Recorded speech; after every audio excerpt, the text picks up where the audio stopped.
you want to be the best, you can't settle for the rest. For anything on iRacing, there's just one name you need: Maconi. With the launch of Maconi Entertainment and Maconi Competizone alongside Maconi Setup Shop, we now provide the best of the best in setups, paint schemes, coaching, broadcasting, and event organization. With cars across all 4 license classes, we have what you need to hit the track with confidence. Grab a subscription and save money while going fast at MaconiSetupShop.com/subscriptions. There is a reason that Maconi Setup Shop is partnered with more real-world tracks and companies, including Junior Motorsports, than any other group on the iRacing service. And remember, at Maconi Setup Shop, there are setups, but your victories.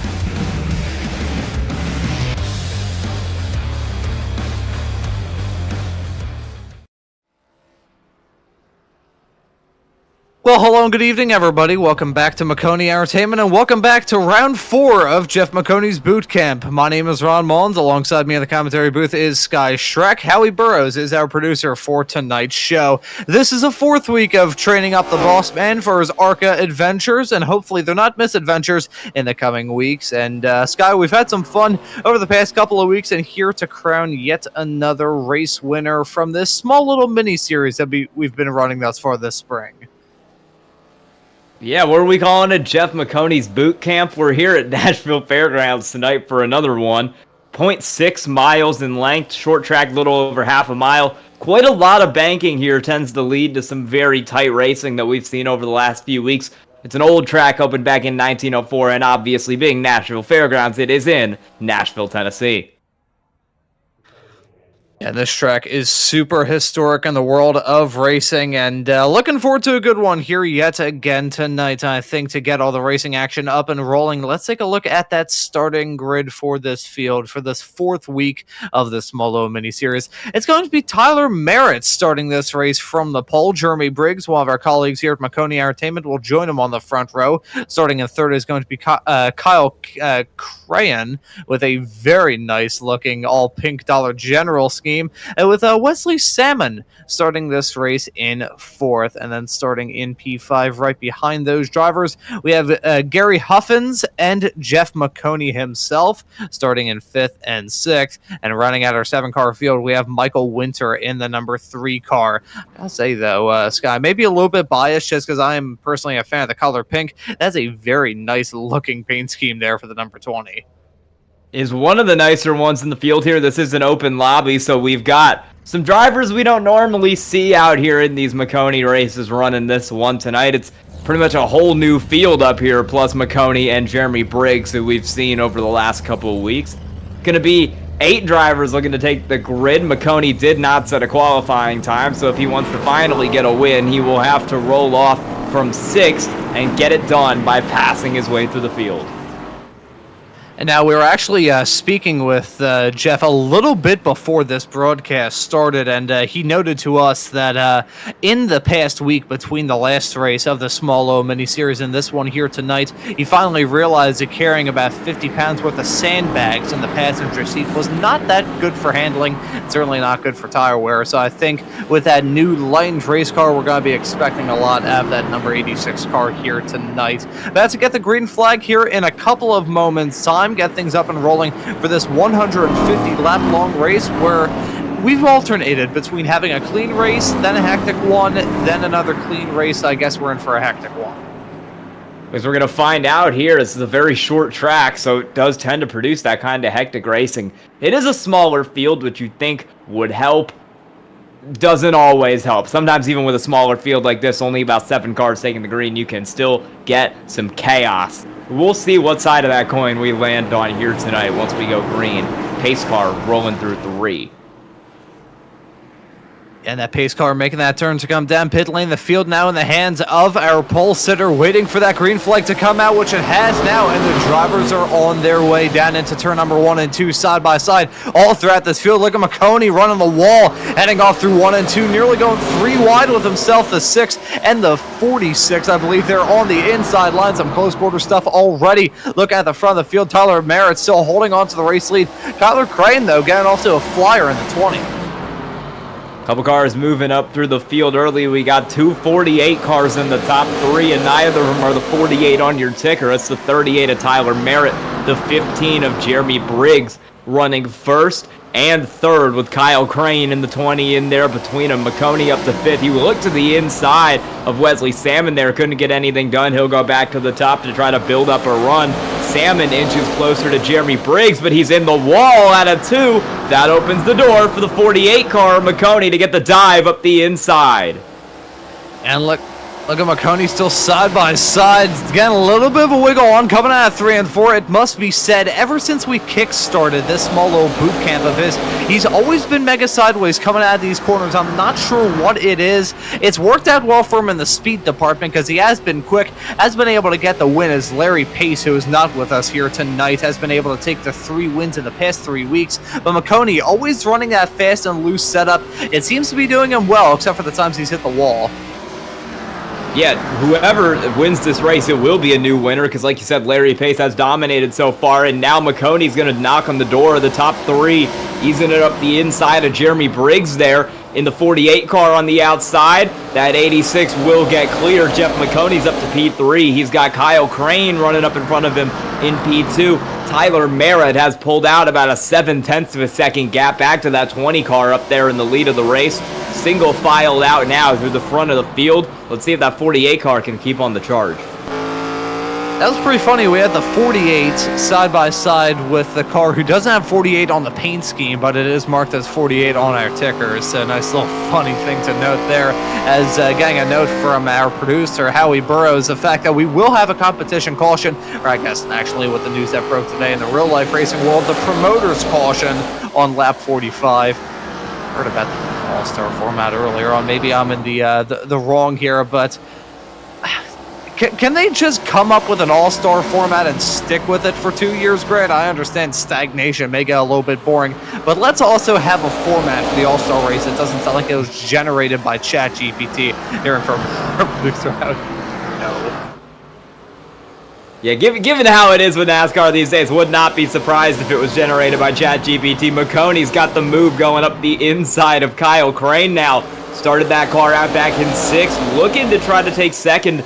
But the 20 does a great job to squeeze that 86 down off the corner and hold off the run of Maconi. He's going to have to try to run the top and build up a run so he can get back side by side as we cross lap 10 in this race.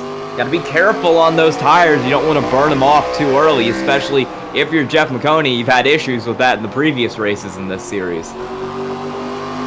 Yeah, and these drivers certainly hoping to avoid getting struck by a falling anvil. Crane striking the wall, though, coming out of 3 and 4. That's not going to help him out at all. Now Maconi on the inside line, coming out of 1 and 2 right now. Let's see, it's a drag race, and down that back straightaway. These two battling is going to allow Tyler Merritt to jump up to a bigger lead, but they are still so close, banging and roughing each other up. Crane hitting the wall yet again, coming out of 3 and 4. That 20 car, as much as he had some speed in the earlier stages, that pink car has fallen off the cliff a teeny tiny bit. Let's see if it can shake off this challenge from Maconi. Still side by side through 3 and 4 right now. Maconi still holding on to the inside, and survey says that 20 just getting that good exit coming out of the corners.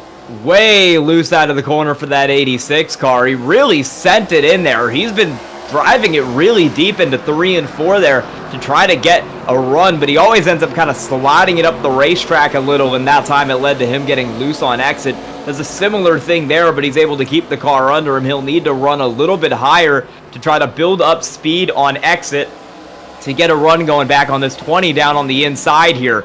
Gonna just go right back to the top. Maybe he'll try a move on the high line here if he can manage it. Won't be able to go side by side. He'll look for the crossover down into 1 and 2. And Maconi's still going to be very close to the back of the 20, right in front, and hoping to get this move done with a sense of urgency, because as you can see, Tyler Merritt has been able to stretch his legs out, holding on to a half a second lead between himself and Crane at the present moment. Has gone down a little bit over the past couple of laps, probably because Crane and Maconi weren't going side by side. Oh, look at that, giving a nudge, heading down into 1 and 2. That's going to allow Maconi to slip up to second. Probably not the smartest call to make a move like that on lap 17 of 104. 50 laps. But let's take a look at the replay. Maconi really breaking out the bumpers, heading down into 1 and 2. Muscled his way past Kyler Crane. It worked out, but I wonder if that 20 car is probably not going to be happy with that. No, I think when that 20 car gets back up to him, this is Wesley Salmon about 5 laps ago. He's out of the race here. He's going to spin it all on his own down the back straightaway, take himself out of contention. He just gets loose at it too. You see it right there. Loose out of the corner, head on into the inside wall, and he parked the car after that, dropped out of the session. So that's our first DNF tonight, down to 6 cars. Battle still going on towards the front as they try to navigate the lapper of Zach Fraser there in the 37. And Frazier in that number 37 machine, clearly having a bit of an ill-handling race car as it stands at the present moment. Not able to get a grips with this Nashville Speedway. Well, Nashville Fairgrounds Speedway, I should say. Nashville Speedway. That can entail either here or it could entail Nashville Super Speedway. That would be a pretty fun track to run at. I'm a little bit bummed I didn't get a chance to see the IndyCar race there this past summer, but that's neither here nor there. Nevertheless, though, we still got a race going on, and Jeremy Briggs is slowly but surely going to try and reel in Kyler Crane. May have just tried to play me like a fiddle, though. I was about to say right to the back of him, but then had a little bit of a sideways snap coming out of turn number 2 and lost some momentum heading down that back straightaway. But still, nonetheless, the field rather close as Jack Frazier has actually had a black flag. I'm not sure of that. I think it's for speeding on pit road. He came into the pit lane very, very hot, and that is likely the result of that. Yes, it is. Pit road speed limit here is about 35 miles an hour. He came in going about 42, so very easy penalty call for the sim there on Zach Fraser trying to get it into the pit lane. Yeah, I think you don't even need a speed gun. You can really just eyeball that sort of speeding penalty, but nonetheless, that's going to sting regardless for the driver, the 37 of Frazier. Now down to 5 cars on the lead lap, and outside of Gary Huff in the number 19 car, who I think I saw get a bit of a short end of the stick in the earlier stages of this race and maybe scrape the wall. The top 4 covered by 0.3 of a second, so this is a big, actually I say it's 0.3 of a second. Very close nonetheless. It's a little bit more than that. I think it would work out to 1.2. I was looking at that thinking it was a gap for the entirety of the field. No, it is a gap between each of the cars. But still, regardless, no explanation needed. The front of the field still rather close. 4 cars covered by about a second and a half. Maconi has really closed that gap up to the 38 of Tyler Merritt, though. Started that car out back in 6th, and he's driven it up pretty quick, making his way towards the lead of this race. Remember, we're going to have a halfway caution here on lap 75, so that'll be a chance for these drivers to change tires. You've only got to make them go the first 75 laps, and Maconi is trying to really use his rubber up to get up to that 38 car of Merritt, try to make something happen for the lead. A little further back, we got about a room for 3rd as well. Jeremy Briggs on the back of Kyle Crane. That one is for P3. Yeah, and Jeremy Briggs, he has been in every single one of these boot camp races, and he's been rather impressive in them as well. And let's see if he will be able to get a move done to slip his way up into the final podium spots. Got Kyle Crane right in front. Kyler is his cousin, but it's still a pretty close battle for the final podium spot. They have lost out on a bit of ground to Tyler Merritt and Jeff Maconi. Those two up at the front of the field, covered by about 0.2 of a second. Then you do have to go back quite a long ways to find the likes of Crane and Briggs, and then go even farther back to find Gary Huffins. I wonder if these front 2 will eventually catch up to the number 19 and lap them on track. As you can see, it's about 3/4 of that back straightaway separating these leaders and your 5th place runner at the present moment. So may have to talk about lap traffic in this race as well.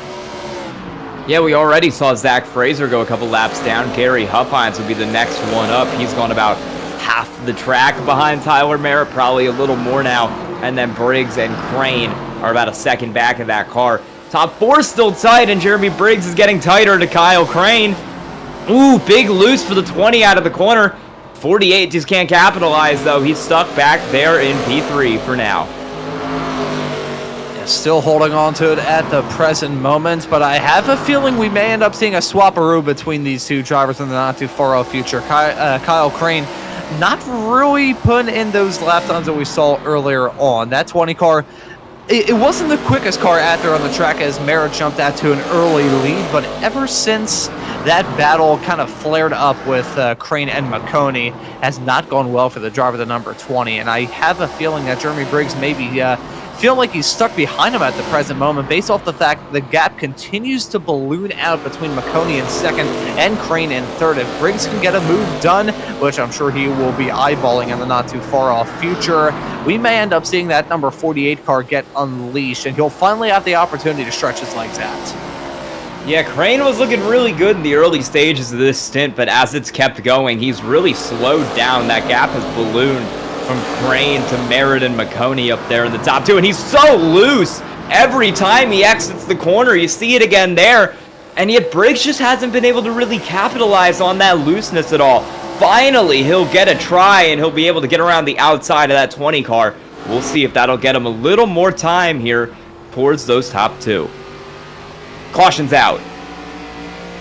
Caution flag coming out. This is not the competition. Actually, no, we had the other name. It was the other promoter's caution. So this is not because of that. It's because of a moment for Zach Frazier. You can see some sideways snaps coming out of 3 and 4. I think it may have been something else involving Frazier that brought this yellow out. There you can see the 37 down in the pits. And let's take a look at a replay to see exactly what went wrong for the driver of the number 37. So came out of the pits, rather slow on exit, was basically stopped there, and okay, so this is bizarre. I will note the front four have come into the pits in the form of Merritt, Maconi, Briggs, and Crane.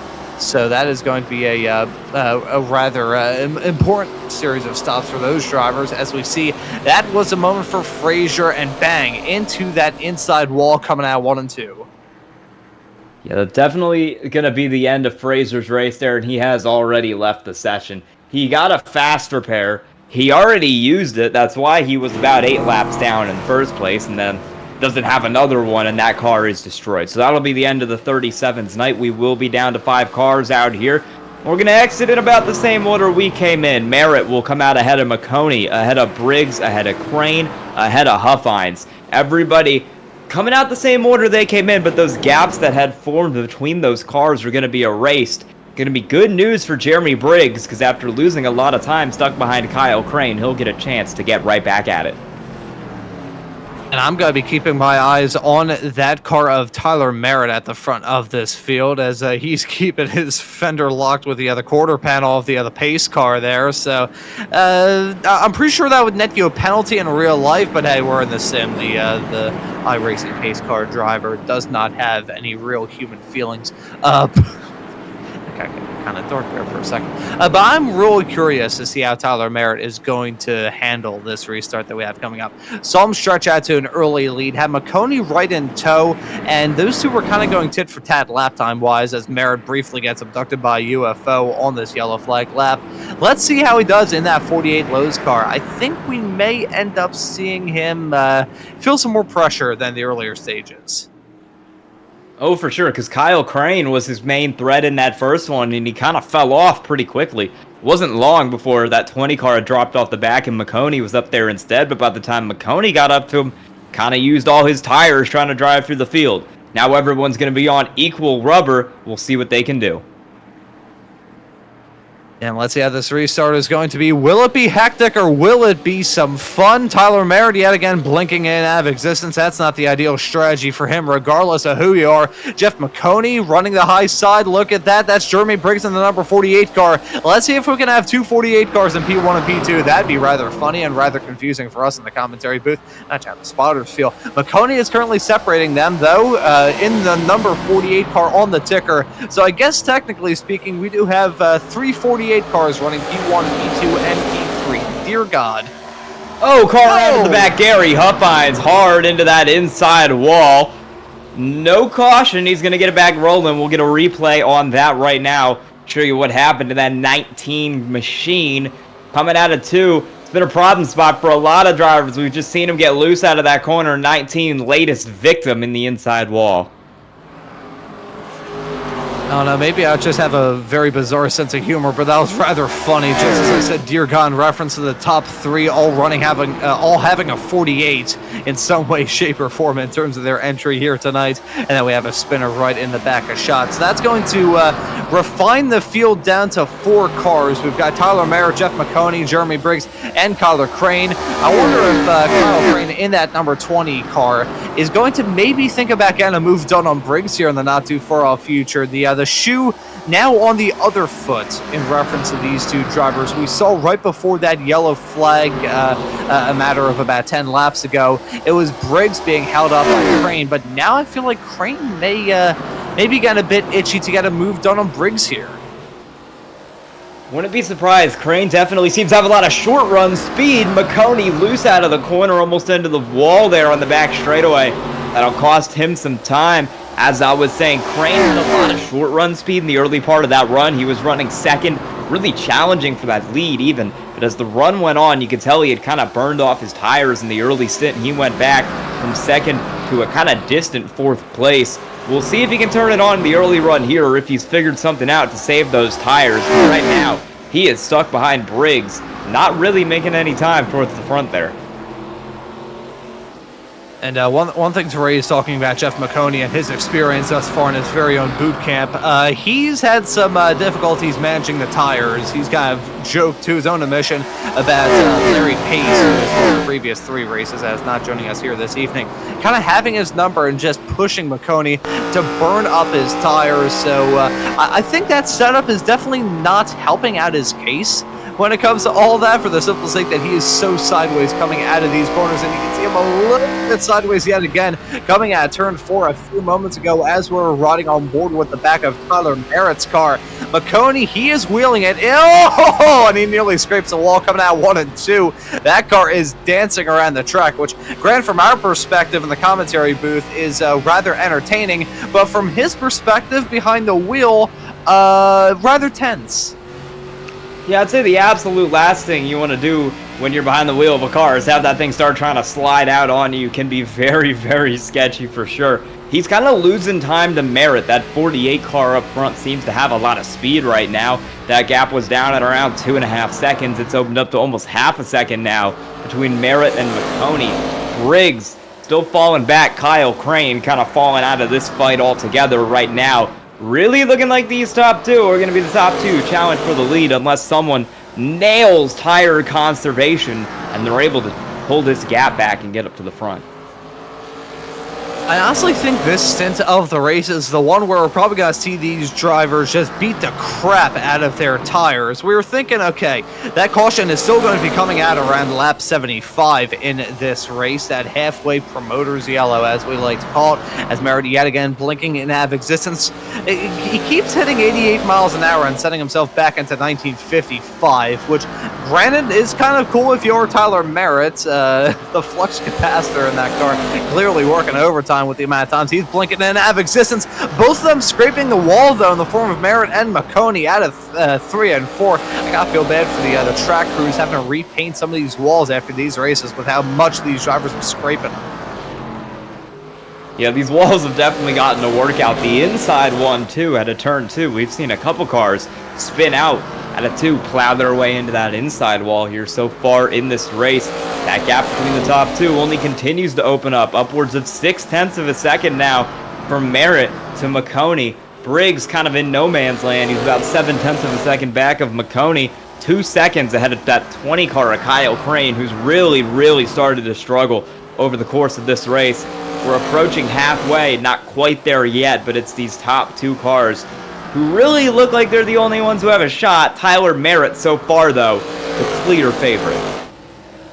Yeah, Tyler Merritt at the front of this field, shown some Jimmy Johnson-esque pace, and when I say that, I'm referring to Jimmy Johnson back when he could still win races, pre-2018. We'll actually further it down, pre-fall of 2017.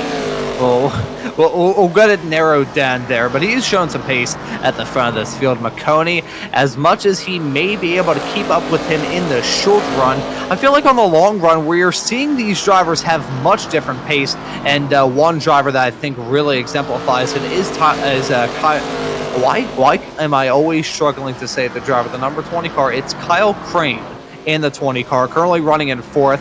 On the restart, I thought he was going to maybe try and get a move done on Jeremy Briggs, but ever since then, he has dropped down like an anvil push out of a helicopter. This has not worked out well for Crane at all as of recent laps. Probably of all the drivers in this field that are hoping for a green, yellow, green, yellow, green, yellow cycle, probably going to be the number 20. He seems quick on the short run, but then come time for the long run, that car is about as slow as a drop of molasses falling out of a jar on a frozen afternoon. Yeah, that car's lost 5 seconds to Merritt. I feel like every time I talk about it, I start my sentence.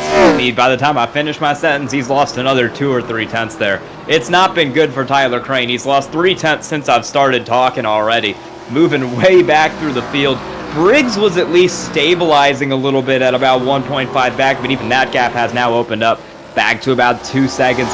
Take a quick look at the lap times here. Tyler Merritt is kind of dominating most of the field right now. He did have a bad lap last time around, and that allowed Jeff Maconi to get back to the fastest lap time. But for most of this, it has been Tyler Merritt with the fastest lap. It's been Maconi second, then Briggs, then Crane and Huffines kind of far back.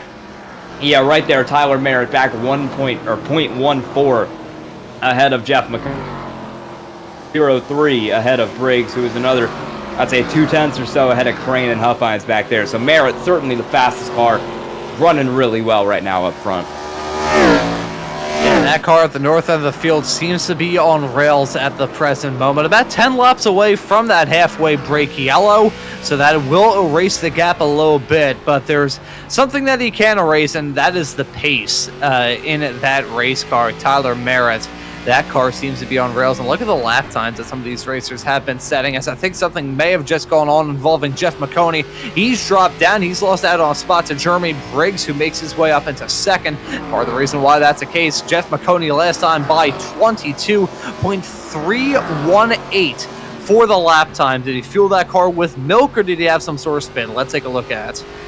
Oh, he banged it into the inside wall down here in turns 3 and 4. We're going to see a replay of this here. He just gets way loose rolling through that corner, tries to save it, a little bit of contact with the inside wall. He's able to peel it off and keep going. He's lost second to Jeremy Briggs, though. No caution, but he will get bailed out by the fact that we're going to have a competition caution in about 9 or so laps now, and that'll give him a chance to fix that car up and make sure he can get some fresh rubber on it so he hopefully doesn't spin again, and he'll get that gap back. Yeah, it's still a very unfortunate mistake for Maconi. That will be a slight kick in the shins to him, but nonetheless, still have a lot of time left to go in this race. On lap 69 now, nice, and rapidly approaching upon that halfway point break caution, where I'm sure these drivers probably going to be coming in for some more tires. The real question is, Sky, do you think they're going to be coming in for just 2 tires, or do you think they're going to have a whole kit and caboodle coming for 4? I think when you've got 75 laps left to go in this race, I think you should absolutely take 4, especially when there's only 4 cars on the lead lap. Even if you come down and take 4 and everybody else takes 2, what are you going to lose, like 2 spots? Oh no, the horror. You've got 75 laps to get it back. I don't see any reason anybody doesn't take 4, and if they only take 2, I just don't think it's a good idea because nobody else is going to be behind them on the same strategy. Yeah, I have to say I'm absolutely with you there, Sky. Take 4 tires. You have a lot of time left to go in this race, and unless you find yourself in Timbuktu coming down pit lane and completely exiting the racetrack, I don't think you're going to be in such a terrible spot just having a slower stop than these racers. I think that the difference in terms of how your car is going to drive is going to be night and day, as Tyler Merritt continuing to deal with both connection issues and traffic. And you can tell based off the fact he briefly jumped down to 4th, and for a second it said that his last lap time was the 2nd. That's a very quick race car. If he can lap this place in 1.6 seconds, there are land speed record cars that I don't think could traverse that distance in that amount of time. Man, Maconi might need to call up NASA here for the real life race, see if they can get him a 2-second lap time. That'd certainly help. Yeah, just Jeff calling up, just like, hey, so is it okay if you guys could give me a Saturn V rocket for my ARCA car? I'm not sure I had that conversation with you know, they used to put rocket fuel in the engines, and it's only cheating if you don't get caught. Caution is out for that halfway break.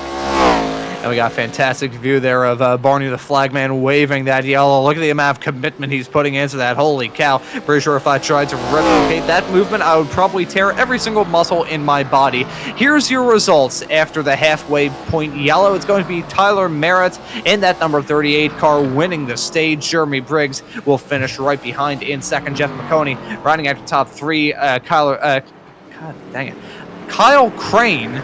I don't know why. I cannot pronounce Kyle Crane's name tonight. He finished in fourth, and Gary Huffins was 3 laps down, and Zach Frazier and Wesley Salmon are no longer a part of this event here tonight. We got some pit stops, though. This is going to be some fun. Kyle Crane picking up an end-of-line penalty, so that's not going to help out the driver of the number 20 car at all. Actually, it's not going to hurt him either, since there's only 4 cars out, well, 5 cars out there on the racetrack at the present moment. So, oh no, 1 spot lost. However, will he be able to recover? Here's the stop zone. Maconi only taking 2 tires. Let's see how that's going to work. The driver, who, to his own admission, has said that he's been bad about tire management, making the ultimate tire managing call, only taking 2. Yeah, I'm not sure how that's going to work, but we're going to find out. Gary Huffines is going to, looks like he's going to try to get back on the lead lap here. We have given that 19 car a wave around. He's 2 down, so they're going to give him some wave arounds. I think that 19 will be back on the lead lap, and we will have 5 cars now on the lead lap. Huffines did use his fast repair, and an interesting note, Maconi also used his fast repair. So that is 2 cars who do not have a fast repair, and if something goes horribly wrong on this restart, that is 2 cars who will be in some pretty serious trouble for the rest of this race. And let's see now with the entirety of the field on the lead lap, how is this restart going to be? Are we going to have another green yellow, or are we going to have some long runs all the way to the end of this race? Only time will tell. As we ride on board with that pace car, listen to that baby purr. I mean, if we have too many yellows, I think we're going to run out of cars. So I don't think we're going to get more than maybe, I think probably the maximum we can get and still have cars in the race is about 3 or 4.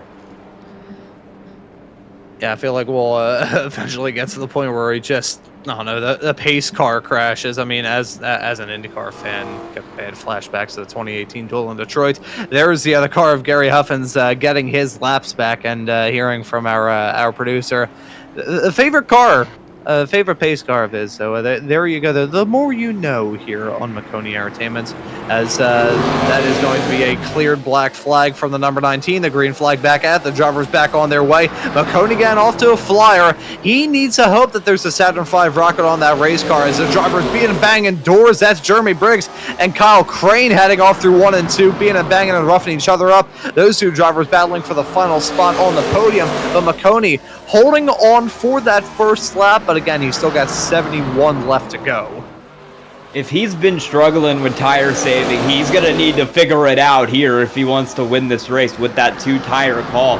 It's got him ahead of Tyler Merritt, leading his first laps of the night. Merritt had previously led every other lap tonight. So Maconi is going to need to manage these tires well, not burn them off too much if he wants to stay out here ahead of Merritt in the lead. Briggs back there in third. We'll be waiting to try to make something happen. Crane back there in fourth. Pretty good on the short run. Can't rule him out if we get a late yellow. Gary Huffines still 1 down, and big hits for the wall for Briggs and Crane. Briggs slamming it off of 4. Crane decided he was going to follow Briggs around the track and learned why you don't do that. I wonder how these drivers have been able to hit the walls often as they have been and just still be like, this race is still going on, no biggie. These cars are built like tanks. Maconi's still finding himself in the race lead. Merritt is the driver right behind, as practically nothing between these racers still. I wonder if Merritt is maybe sizing up and overtaking. You can see Maconi kind of leaving about 8/10 of a car width on that inside, just giving Merritt a tiny bit of clean air, maybe trying to wheel him around a little bit. You can see, look at that, the sideways snap from Merritt coming out of turn number 1 and 2. Down that back straightaway, Maconi feeling a whole lot of pressure in that number 48 from the number 48 of Merritt right behind. It's a 48 and 48 show with a 48 right behind these racers, looking to pounce if there's any sort of drama. But here we go, side by side, coming out 1 and 2. Looks like the single file at Maconi, just getting those good runs on corner exits. You remember about, like, I'd say 70 laps or so now when Maconi was in the same position, or when Crane was the one in front of him and Maconi was in Merritt's position and Maconi just moved him out of the way. I don't think it'll be too long before we see something similar out of Tyler Merritt here if he's not able to get this move done. He'll send it down to the inside almost completely side by side with that 86 car Maconi. He'll keep it side by side working down into turn 1. Good run for the 48 of Merritt down on the inside. Hasn't been able to get clear yet. Maconi's done a good job to take away his runs off of the corner. Another big send in for that 48 car. Still side by side across the start-finish line. Yeah, and it's still Merritt on that inside line, looking to try and get a move done on Maconi. They're side by side yet again. Look at Merritt with the sideways snap out of 1 and 2. That's not going to help out his cause one bit. Maconi got to take advantage of that and try and build the gap to himself and Merritt.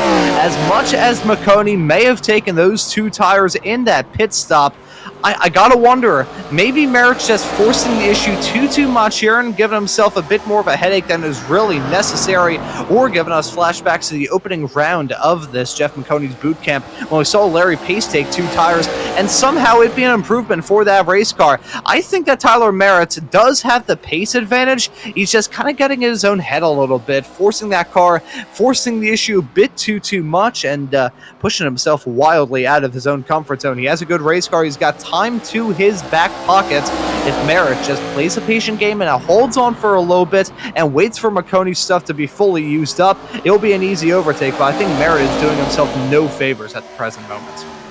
I want to get some update on some cars further back. Gary Huffines, Kyle Crane, both out of the race, so we've got 3 cars left on the track, and you're seeing all 3 of them right here. It is Maconi in the lead, Merritt in second, Jeremy Briggs in third. That is our entire field.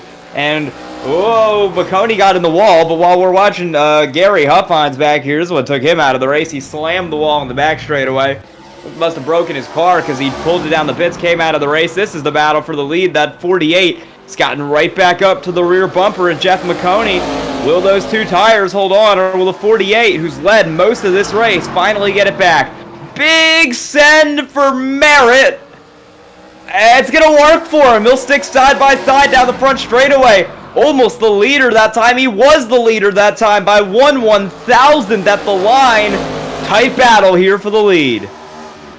And as this is going on, look at Jeremy Briggs right behind. He's got to try and pass if these 2 drivers come to blows. Oh, so close, heading through 3 and 4. Merritt and Maconi with the drag race, heading down that start-finish straightaway off into 1 and 2. Merritt run a little bit wide. He missed the bottom of the track. And here comes Jeremy Briggs. Contact being made. And around goes Maconi. That is not going to do himself any favors at all. If anyone would like Jeremy Briggs' job here at Maconi Entertainment, why not write to us? Holy cow.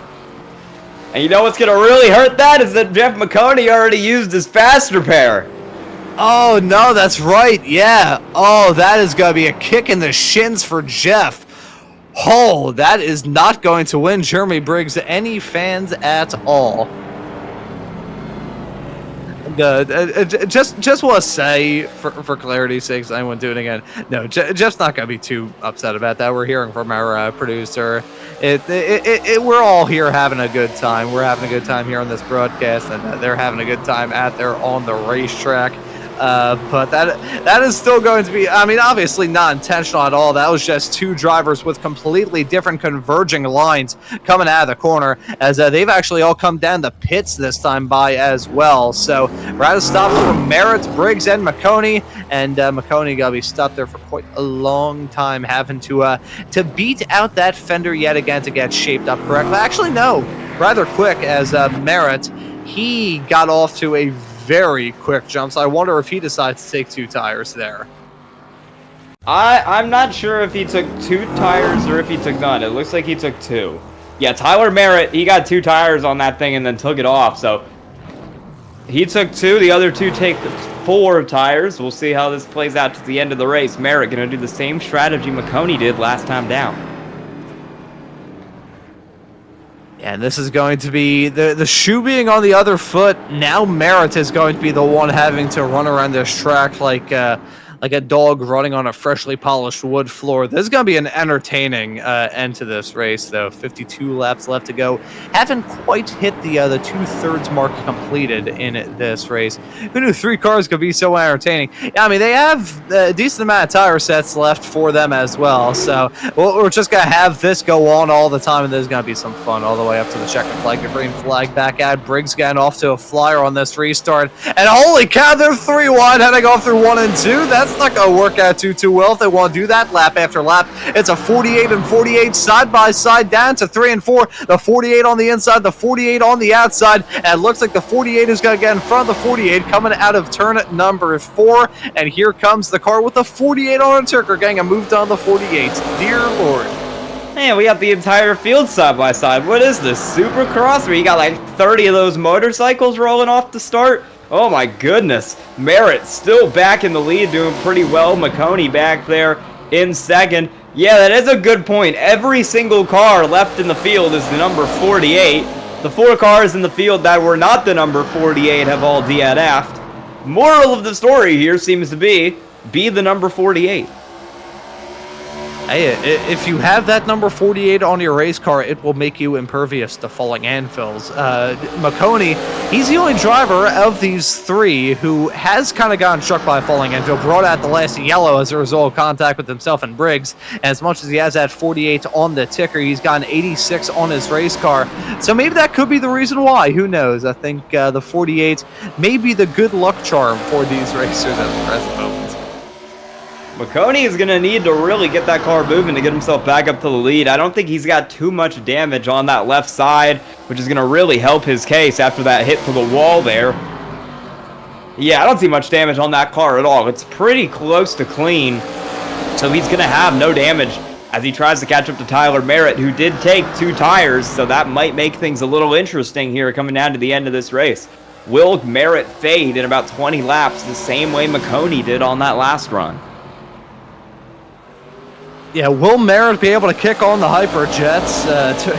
What do we got in this thing? A Cuisinart? But Merritt is going to be maybe trying to turn up the wick a little bit, get a gap built up between himself and Maconi, allow this race to settle into a groove. But the real question is the 2-tire strategy a good one in a race like this? I mentioned this earlier on, talking about Larry Pace's win in week 1 here from the boot camp, how he was able to take 2 tires, and strangely enough, the drivers who took 4 noted that the car just felt a heck of a lot tighter as a result of all of that. So I wonder if we're seeing a sort of similar case to that developing at the present moment. Are 2 tires a good strategy? Is 4 actually helping out these racers? We've talked about this a lot. Nashville Fairgrounds Speedway, they have a cheese grater for these General tires. So I wonder if 2 tires just isn't the right call for these racers, because we have had a change in build here on iRacing. Well, I haven't had a change of build, but we did have an update a couple of weeks ago, which did bring a couple of changes to the ARCA cars. Not entirely sure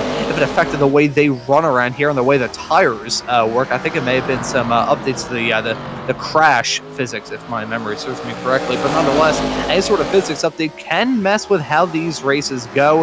I wonder if the 2-tire strategy is still the viable one that these drivers are going to look to try and capitalize on. Well, we're certainly going to find out. Maconi has really gained a lot of time on Tyler Merritt. That gap was a lot longer than it is now, because it's down under 0.2 of a second between the 48 number and the 48 ticker of Merritt and Maconi. Merritt's running right there down on that yellow line, but Maconi's running a little bit higher because he's trying to get a better run off so he can hopefully send it up the inside of that 38 car coming down off the corner. And running out of laps, more than 2/3 of the way through this race now for these top 2 drivers. Time is running out if Maconi wants to finally get a win in Maconi's boot camp. I feel like he's going to have us wait until the final week of Maconi's boot camp coming up in 1 week's time, but he's not waiting to try and get a move done on Merritt. He's side by side with him, heading down to 3 and 4, breaking the elbows out, and they both spin. There we go. That's a 48, and oh, look at that, Briggs threading the needle through all of that. As soon as I saw that dive off into 3 and 4, I knew that was going to go about as terribly as a party at Donner's house, as we take a look to see a replay of this moment hang down into the end of the lap. Man, 2/3 of the field wrecked. You don't see a big one like that every day. Maconi just went for it straight into the side of the 48. I'm gonna think Merritt probably got the worst of that. Maconi didn't look like he took too much damage. Congratulations to Jeremy Briggs there, who is now leading his first laps of the race, and all it took was, ironically, being in last to make it happen. You know, a lot of people say, as we have another round of pit stops for these drivers, every single time we have a yellow, I think they're all going to come down pit lane, put some new tires on. Who's going to take two this time? We saw Maconi do it once, Merritt did it once, and I think, no, it's going to be Maconi yet again. I was going to say Briggs should do it this time but no, he decided not to. It's still pretty quick stops from all of these racers as they're going to exit out in the order of Maconi, Briggs, and Merritt. But, you know, people always like to say, the moment with Chris Buescher winning the Nationwide Series race at Daytona back in 2011, if my memory serves me correctly, when that win was. But no, we've never seen a driver go from last to first, heading through one series of corners like we just saw from Jeremy Briggs. So that's absolutely fantastic. We're breaking records here on Maconi Entertainment. Forget Austin and Dillon going from like 20th to 1st in the span of 1 and 2 at Daytona. As we got a quote from the radio. I forgot the first rule of stock car racing from Jeff. Learn how to wreck others without wrecking yourself. That's a pretty good rule to live life by. I think the best rule I've heard from anybody. I think I will share that. If we do have another caution coming up, but the green flag back at the drivers on their way, side by side with Briggs and Maconi, hang down into 1 and 2. Let's see if we're going to have Merritt get a move done here. I have a feeling if I tried calling this without their names and just saying the 48 for all of them, I would probably end up keeling over at my commentary booth, so I will refrain from doing such a thing as they continue to fight. Now, top doesn't look like it's the advantage for Jeremy Briggs right now. Maconi started back in the lead, I guess, because of timing with when the yellow actually flew. But that has really hurt that 48, because the inside seems better than the top. So that's going to be Merritt trying to get through on the bottom now, getting around Briggs, and now getting a little closer to Maconi. Will Merritt be able to come back through the field, save himself from that accident, and win the race still? That's Briggs back into the fence. Merritt fast on that inside. He will get clear out of 4. Yeah, and still some wall scraping going on involving these drivers. Again, I said this earlier on. I will say it yet again. I feel bad for the track crews. They're going to have to repaint those red and white stripes on the wall around here because these drivers certainly wearing that paint down by the end of this event here tonight. 30 laps left on the board. Maconi, I think, led that lap. Merritt still on the inside of him. This is going to be another fight between these racers. This is going to be what we see from now all the way to the checkered flag. I still think that Jeremy Briggs may end up coming out on top in all of this. Oh boy, that was Maconi and Briggs both hitting the wall coming out of 3 and 4. At this point, considering how many drivers are left in this race, I don't think they really care. They can. I'm calling it right now. We're going to see some driver wall fight it. Hey, no matter how bad you do, the worst you can finish is 3rd at this point. Merritt gets the move done on Maconi. That is one of the 48 cars through to the lead, and Tyler Merritt, who's led most of the laps in this race, with 28 to go, is looking set to lead these last 28 and get another win, but Maconi is going to try to stop him. He's the only driver that's really managed to lead any green flag laps today that isn't named Merritt, and he is going to try to get himself back up to this lead. Right now, though, he's got a little damage on the car, and he just doesn't seem to have it. Tyler Merritt continues to pull away out front. Yeah, that 48 car has been pulling away from the 48s. Meanwhile, the 48 is still within striking distance of the 48. I'm sorry, maybe my humor is just broken, but that is like peak comedy to me. The 48, the 48, the 48. I sound like a cattle auctioneer all of a sudden. 25 to go here. Laps are running down. It's about 1/6 of the way left in this race. Should only be about like less than 8 minutes if these cars go green with how quick the lap times go at this track. Yeah, it says black flag for Jeremy Briggs. I do not think Jeremy Briggs actually has a black flag, at least not that I can see, so we're going to ignore that and pretend it didn't happen. Maconi still up here in the lead. Maconi's still up here in second. Wrong 48 car. It's Merritt that's up here in the lead with 24 to go. I would really hate to be a spotter looking down at 48 on the racetrack and seeing all of this. Thank you, Howie. I appreciate that. If I put all that little thing up on the top, it is very easy to mess with me. Have it be known, folks. You could throw me for a loop for like an hour and a half just by handing me a piece of paper that says turn over to the other side on both sides of it. So that is a very easy task to do. Now that you've planted that idea in my head, I think I'm gonna figure out how to do that sometime. Yeah, just take a quick little day trip to the city of Philadelphia. Well, to do that first. Hey, I got family up there. I could. Yeah, we're actually talking before the start of this about hockey and all that stuff. I know just about nothing. I know 5 facts about hockey, and all of them are wrong. But all I said in reference to hockey was. I am very happy that the Flyers are done with their season, so I cannot be embarrassed anymore. And then you said that you were a fan of the Flyers as well, so for the second week in a row, because last week we had Dylan Coyle in the booth, and he was actually from Philadelphia. So Sky, do you have your own Philly connection with the family? I am from Allentown, which is like an hour west. Oh, there we go. Beautiful. Yeah.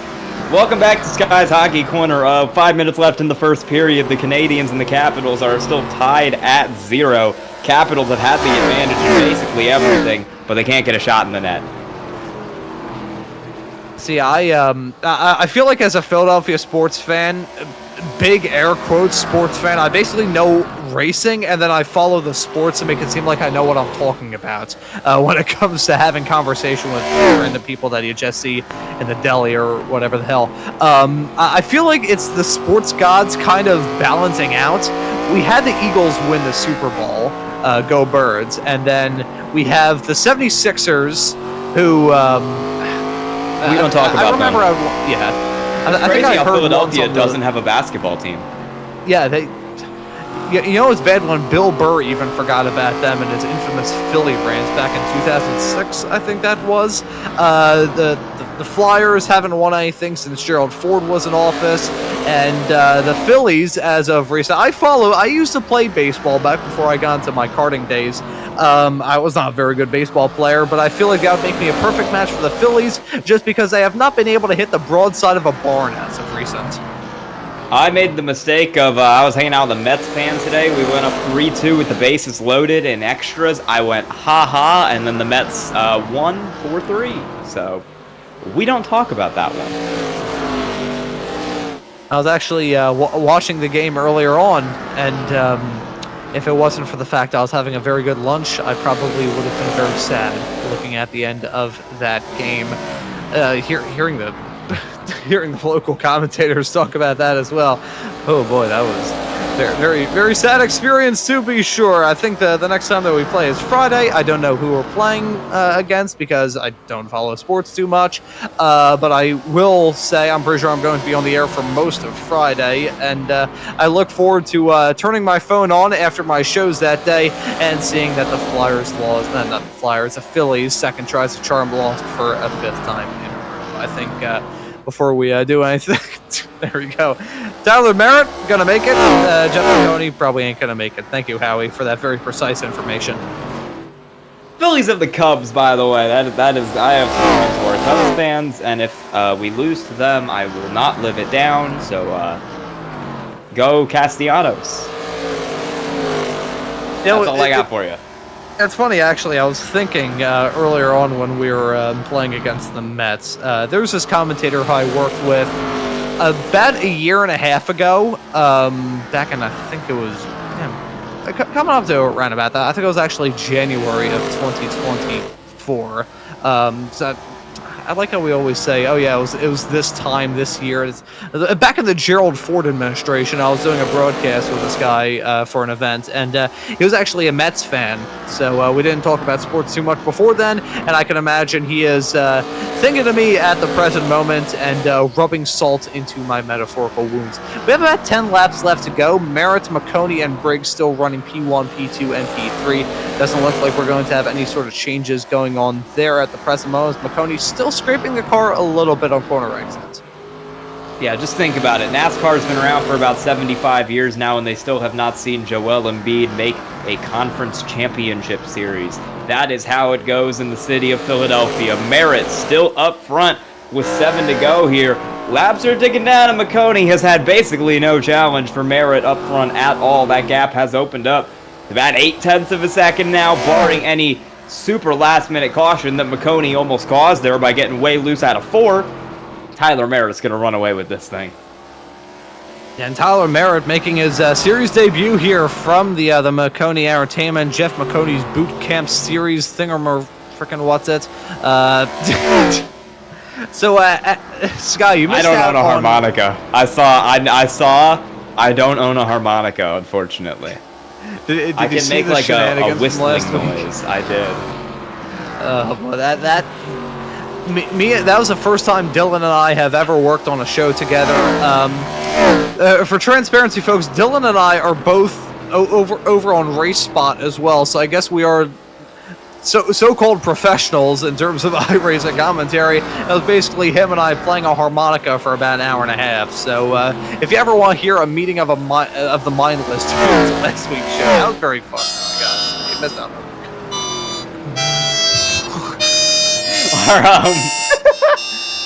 There he is. The production truck has found a harmonica buried under the keyboard somewhere and is absolutely going to town right now. As we cross over 2 to go, Tyler Merritt still got the lead, 1.1 seconds back to Jeff Maconi in second and Jeremy Briggs in third. It's going to be 0 for 4 for Maconi. He's going to need to get his win in Jeff Maconi's boot camp next week because Tyler Merritt is going to take the white flag.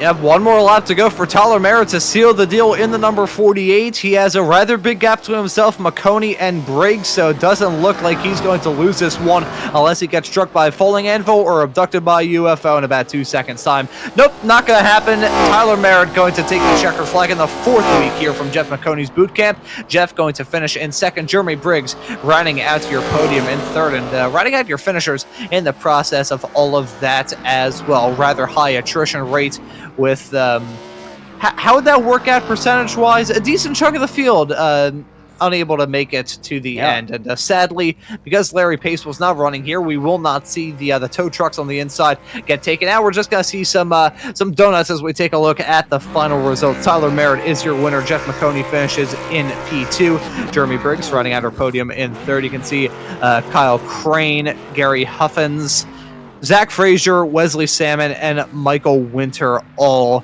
ending up DNFs in this race, with Michael Winter not taking the start in the number 3 car.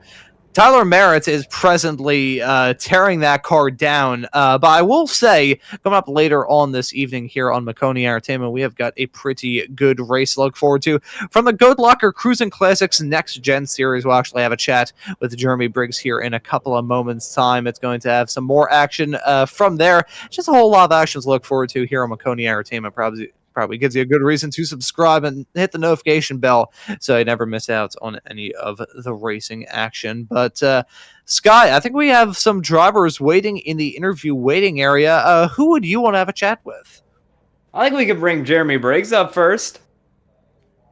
I think that sounds like a great idea. Let's get him in here. Jeremy Briggs, what's up? You got a copy? I've got a copy. How's it going, guys? Congrats on 3rd place tonight. Tell me about kind of what you were thinking there when Maconi and Merritt had that problem in front of you, and suddenly you ended up from last to the lead. In defense, it was only 2 spots, but I had a front row shot all night watching those 2 battle it out. First and foremost, definitely gonna thank Jeff. He gave me a little tidbit last week to try to something to get better at these races this week, and I feel this week I was the best I've driven all these races in these last 4 weeks. Yeah, well, I mean, that was a pretty tight race there for a little bit of it. You had a couple battles with Kyle Crane. Tell me kind of what your thought process was throughout that thing. Well, it was definitely early on there with Kyle, so I was really just trying to be extremely patient, not do anything stupid, and try to keep him on the cool side. So if I need to battle him later on in the race, I wasn't going to get dumped. Had that in his back pocket there, but it was hectic there, and just trying to be patient and save a little bit of tire here and there, but just kept making a little bit of mistake here and there, and that's kind of what ended up me just kind of, I guess you could say, finishing the last car in the lead lap. Yeah, well, anyone you want to thank or shout out tonight? Well, definitely got, like I said, got to thank Jeff for the setup helps, the tidbits, getting me a little bit more competitive, especially with everything he's got going on with the real life ARCA stuff. To take a couple minutes to give me a hand with that, I really appreciate it, especially being my boss. Anyways, obviously Maconi Entertainment, thanks for putting this broadcast on. Maconi Setup Shop, as always, for being a great setup shop to be a part of. Warpath Graphics for all my awesome paints. Pit Stop Popcorn for keeping me fueled with awesome popcorn. Everybody that makes this happen. My teammates, anything but talent teammates, Michael Winter, all of them. Gotta appreciate all their help, and yeah, we'll hopefully see you guys soon. All right, well, nice third place tonight, Jeremy Briggs. We'll see you next week, hopefully. Thank you so much. All right, and after that, I think we are going to throw back to Ron, who has caught up with somebody. Yep, I have caught up with somebody. I've had a chat with the boss man himself, Jeff Maconi. I'll let you do the honors of interviewing our race winner here in a couple of moments. I want to bring Jeff into the booth and reassure you, Jeff, by saying that 2 out of 3 of us on this broadcast here tonight did not play the harmonica, so an improvement on last week. I did hear that. I was listening and I heard the harmonica, but that was definitely the most fun I've had. It's been a while since I've gotten to race with Tyler, and he and we've raced together a bunch, so it was definitely a ton of fun running with him. And then he ran me up to the third lane in 1 and 2, and then when I had the chance, I tried to run him up a bit, and I overcooked it a bit. So I feel like we're even. Obviously to people watching, it may have looked malicious, but no, Tyler and I have known each other for years, so it was definitely a lot of fun to run with them. I will say we got a great amount of enjoyment with you. It was marked as 48 on the ticker, and you battling with Tyler and Jeremy all throughout this race. It was 3:48 at the front of the field. We hypothesized that having a number 48 on that race car prevented y'all from getting struck by any falling anvils in this race. So will y'all potentially have a 48 sticker on that car come time for the real ARCA race coming up in a couple of weeks? Well, as much as I love Brad Smith, and I think he will be running at Nashville, probably not. But yeah, that 48. That's Brad Smith. That's actually been Bridget's favorite driver. She loves the vibe of that team. They show up with basically lawn chairs and haul their tools in a wagon, but they are really, really nice people. So I guess I'm paying homage to Brad Smith and his guys, but that's going to be really cool.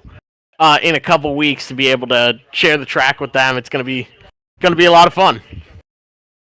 No, what you could do, just have like just a random number 48 somewhere inside the car, just like put it on the dash or something like that, or even if you don't want to look like you have the 48 there in the car, just like have it typed down Chinese or Pez font. That would be funny. I remember my dad used to hand out birthday invitations back when I was a kid in elementary school that were typed out in Pez font. And have be known that not too many people showed up to my birthdays. Probably explains the commentator that I became. But Jeff, we got one more week of this boot camp left to go. Looking forward to next week.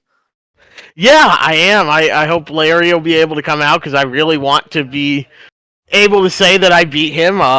If I don't go with a 48, I should probably put a 00 somewhere in the car because he's mopped the floor with me every other week. And I really am looking forward to next week, though. It's a lot of fun. These races are incredibly helpful in figuring out my pace compared to others, because I know people that I think I should be able to beat and people that I think I should be able to run closer to. I definitely should have been closer to Tyler. I think I definitely overdrove, and part of that was just because it was the 3 of us, so might as well go 110% the whole time. But with Larry, I don't think I'm able to beat him. He is just that darn good of a driver. So it forces me to pace myself and be as close as possible to him which is a lot of fun. Helps me learn a ton. So I'm looking forward to next week. It's a lot of fun. We've still got a little bit of sponsor space left on the Real World car, but thank you to the whole team behind the scenes here at Maconi Entertainment and at Maconi Setup Shop, to Big Fish Barbecue, to Bruzy Racewear. I got my new fire suit in. It looks great. It feels great. They hooked me up with, I don't know if it's all new materials or just for this one it was new, but they got me taken care of with this suit. It's a lot more breathable than my other one, so I'm excited for that. Everyone at Club Racing, I mentioned Big Fish Barbecue, Cassidy Tucker Realty. I just finished all the paperwork on my new house today. So I really wish I had found her a couple weeks earlier, because it would have been really nice to have an agent. We had even up to a couple hours before closing, we're still negotiating stuff and figuring stuff out. So everyone on the car, huge thank you to all of them, and I'm excited for Nashville in under 2 weeks, a week and a half, and I'm going to be out on track, which is exciting and terrifying and crazy to think about. Well, I'm certainly going to be tuning in to see how you do, and praying that my falling anvils don't convert from the sim racing world into real life. But Jeff, thanks for putting on these events, and thanks for joining us here in the commentary booth. And nice to see you out there on the racetrack in 1 week's time in the sim world, and in a week and a half's time in real life. I appreciate it, guys. You have a good one. You as well. That right there was right as we drag how we in the harmonica yet again. Sky, I'll pass it off to you to have a chat with our race winner of Tyler Merritt. Yeah, no harmonicas needed for Tyler Merritt. Gets the win tonight. You got to copy, Tyler. Yes, sir. How's it going? Congrats on the win tonight. You had a couple tight battles with Maconi. Tell me about holding them off and also having to pass them there with about 50 to go. Well, I learned from my mistake, the caution before. 2 tires feels good until you get the right sides warm. And then it's, the car's loose. No rear traction. I learned from watching him earlier that 4 tires is just the call. So it was just waiting for him to make a mistake, pretty much. All right. Well, yeah. Tell me about how you were trying to save tires there, because you did get the win by about 1.3 seconds. I actually wasn't really saving the last bit. I never drove this combo before I joined the practice session, but this is my 4th race on this car, because until Langley today, I've never raced this car in officials either. I just happened to see Jeremy and Jeff in here, and I figured, well, why not jump in and see how it goes. All right, well, one last thing. How do you enjoy this ARCA car? Is this like, because I know it's kind of new to the service. How are you feeling with it in the few races you've ran? I don't like it anywhere but the short tracks. In my opinion, I wish they would have kept the old ARCA car just as a legacy racing series like they have with the 87s and everything. Like, hey, make this just make it a, let's say, old nationwide series or something. But on the short track, it feels pretty good. Just at the longer tracks, I think the drive model in the rear is a little too much for my liking. It's not a bad car. It's not my preference, Gotcha. All right. Anyone you want to thank for your shout out tonight? I want to thank all the guys at Elliott Sadler Esports for letting me be part of the team, and you guys for the amazing broadcast. Howie, how you doing?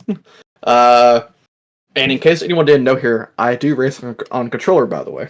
I was gonna ask. It's been a long time since I raced you, and I was gonna ask whether F on a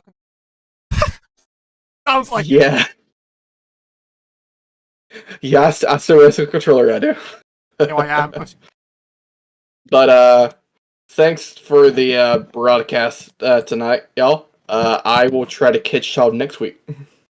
Sorry, one last question. Do you think you could drive a real life ARCA car on a controller? Oh, my bad, I couldn't hear you. I accidentally turned my headphone audio down. No, do you think you could drive a real life ARCA car on a controller? Real life? Depends. No, seriously, because I've known a lot of people say the actual real life cars are easier to drive than on the sim because in real life you actually have more feedback on what the car's doing, whereas here, I refer to the wheel, even with force feedback to your preference, you only have a limited amount of feedback you get from the car based on how it's reacting to the corner, to the bumps and everything. No, All right, I think it would take a lot of preference, but I'm not sure about that, honestly. I was interested. I've always wanted to see someone get behind the wheel of one of those cars with just like a PS4 controller in their lap. Congrats on the win tonight, Tyler Barrett. Yeah, I mean, I've seen people use controllers for cars. I don't know about race car though. You can make it work. You can make it work. Congrats on the win tonight. All right. Well, y'all have a good night or good day wherever y'all are. Y'all take it easy. All right. Yeah, you too. All right, we're gonna throw it back to Ron here. You got any closing thoughts on this race? Quick closing thoughts on that interview with Tyler Merritt. I'm not sure how driving an ARCA car with a controller would go. The last time I heard about a vehicle being controlled with a controller that you use for a sort of gaming system, I'm pretty sure the Titan submarine exploded. So I'm not sure if that is the best call in the world to do something like that. But really looking forward to the final running of this event in 1 week's time. It's been a pretty fun 4 weeks up to this point. One more running. Let's see who is going to take all the marbles. Let's see. I do want to give a quick shout out. Congratulations to Kyle Crane and Gary Huffines on their top 5 finishes tonight. 62 and 66 laps down, respectively, but a top 5 is a top 5. Hey, P4, P5, it's still P4 and P5 at the end of the day, no matter how it went for you to get there. But I think with all that covered, that will just about do it for this broadcast here on Maconi Entertainment tonight. Stay tuned for the Goat Locker Racing Cruising Classics Next Gen Series coming up later on this evening. And just stay tuned here on Maconi Entertainment because we always are here to bring the action to life. Thank you to Maconi Setup Shop. As always, I believe these broadcasts are also broadcasted on the Maconi Setup Shop YouTube channel. So, hey, gives you a good reason to subscribe to both so you never miss out on anything. But as for this broadcast here tonight, I think that'll just about do it. So for myself, Ron Mons, Sky Shrek joining me in the commentary booth, and Howie Burrows doing a wonderful job working all the cameras in the virtual production hauler, I say thank you also very much for watching this broadcast here on Maconi Entertainment tonight, and we hope to see you all wherever